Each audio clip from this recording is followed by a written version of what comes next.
বাংলাদেশ নারী ফুটবল দলের British head coach Peter Butler Bhutan league নিয়ে প্রায় তুচ্ছ-তাচ্ছিল্য করতেন। নারী এশিয়ান কাপ শুরুর মাস দুয়েক আগে বাংলাদেশেও মহিলা ফুটবল লিগ চালু হয়েছে, যার মান ও প্রতিদ্বন্দ্বিতার পর্যায়ে ভুটানের মতোই। এমন এক লিগে ঋতুবর্ণাদের রাজশাহী স্টার্স ফুটবল ক্লাব 12-0 গোলে হারিয়েছে গত লিগ চ্যাম্পিয়ন নাসরিন স্পোর্টস একাডেমিকে। ঋতুপর্ণা সাবিনা গত লিগে নাসরিনের হয়ে খেলেছিলেন। প্রায় পুরো জাতীয় দল খেলার কারণে নাসরিন অবলীলায় চ্যাম্পিয়ন হয়েছিল। এবার সেই ক্লাবে জাতীয় দল তো দূরের কথা, বাফুফের ক্যাম্পেরও কোনো খেলা নেই।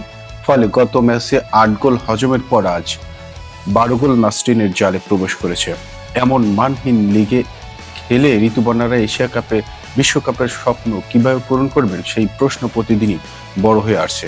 রাজশাহী স্টার্স নারী ফুটবলে নতুন ক্লাব। শুরুতেই তারা বড় বাজেটে দল গড়েছে। বাংলাদেশ নারী ফুটবলের সবচেয়ে বড় তারকা ঋতুপর্ণা চাকমাকে দলে ভিড়িয়েছে। দেশি বিদেশি মিলিয়ে শিরোপার অন্যতম দাবিদার তারা। লিগের প্রথম ম্যাচেই উড়ন্ত সূচনা করেছে দলটি। প্রথম মিনিটেই শাহেদ আক্তার রিপা গোল করেন। এরপর থেকে চলতে থাকে রাজশাহীর গোল উৎসব। নেপালি ফুটবলার দীপা শাহী চারটি, সুরভি আকন্দ, পিটি, শাহেদ আক্তার, রিপা জোড়া গোল করেন। একটি করে গোল করেন স্বপ্না রানী, আলপি আক্তার, তৃষ্ণা রানী ও জাতীয় ফুটবল দলের অধিনায়ক আফিদা খন্দকার।